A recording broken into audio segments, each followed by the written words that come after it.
এবার ফেসবুক বন্ধের পর তাহলে কি ইউটিউব বন্ধ করে দিতে চাচ্ছেন আমাদের পলক সাহেব? বন্ধুরা, নিউজটি আগে কন্টিনিউ করবেন, তারপর একটি ছোট্ট করে মন্তব্য করে যাবেন।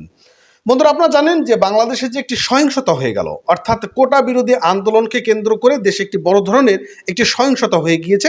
এটা আমরা সারা জাতি জানি এবং সারা বিশ্ব জানে।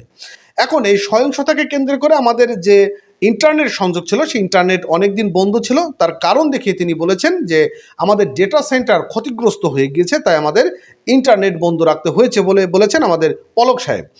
এখন কথা হচ্ছে যে বাংলাদেশে যে মোবাইল ফোন কোম্পানি অপারেটররা রয়েছেন, তারা ডেটা সেন্টার পরিদর্শনে গিয়েছিলেন এবং সেখানে গিয়ে দেখেন যে ডেটা সেন্টার সুরক্ষিত রয়েছেন, অথচ তিনি আমাদেরকে বলেছেন যে ডেটা সেন্টার অনেক ক্ষতিগ্রস্ত হয়ে গিয়েছেন। যাই হোক, আমরা ওই আলোচনায় যাচ্ছি না।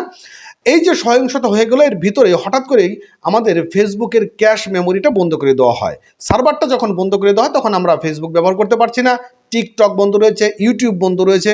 কিন্তু সব থেকে বড় প্ল্যাটফর্ম সোশ্যাল মিডিয়ার মধ্যে ফেসবুক, এই ফেসবুকটি এখনও পর্যন্ত বন্ধ রয়েছে।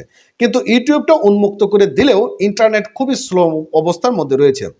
আমাদের পলক সাহেব তিনি এই যে ফেসবুক, ইউটিউব এবং টিকটক, এই সোশ্যাল প্ল্যাটফর্মগুলোতে তিনি একটি লিগ্যাল নোটিশ পাঠিয়েছেন বিটিআরসির মাধ্যমে, যেখানে বলা হয়েছে যে দেশে যে সহিংসতাগুলো হচ্ছে, এগুলোর ভিডিওগুলো অবশ্যই টেক ডাউন করে দিতে হবে এবং তাদের বাংলাদেশের কমিউনিটি গাইডলাইন মেনে বাংলাদেশে তাদেরকে ব্যবসা চালিয়ে যেতে হবে।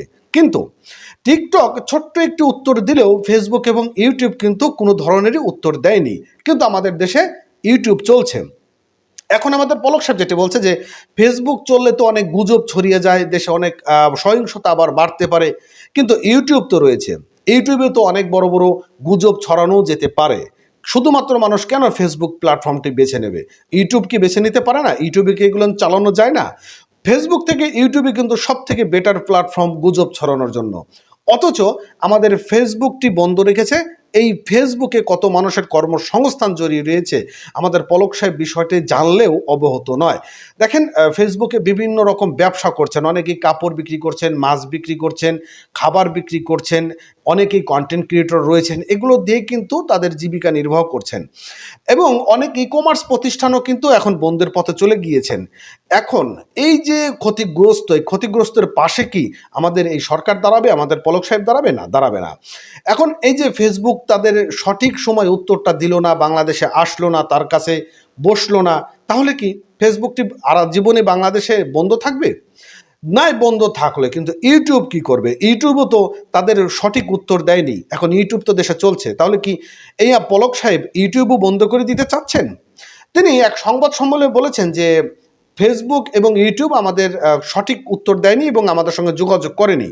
তো আমরা পরবর্তীতে দেখি আরও হাতে একদিন রয়েছে, দেখা যাক ওনারা আমাদের সঙ্গে কথা বলেন কিনা। আর যদি কথা না বলেন তাহলে আমরা ভেবেচিন্তে পরবর্তীতে আলোচনায় বসবো। তো দেখেন, এখন সারা দেশেই, সারা পৃথিবীতে কিন্তু গুজব চলে। এখন গুজব এড়াতে গেলে অবশ্যই আমাদেরকে ভালো হতে হবে এবং আমাদের অ্যাক্টিভিটি থাকতে হবে।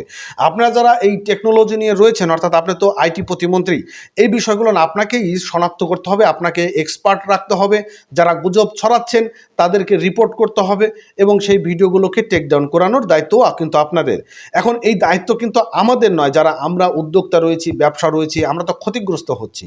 তো পলক সাহেব যদি সত্যি এই ধরনের চিন্তা ভাবনা করে থাকেন যে আমাদেরকে তারা যদি সঠিক উত্তর না দেয় তাহলে এগুলো বন্ধ করে দেবেন, তাহলে ইউটিউবটাও বন্ধ করে দিয়েন।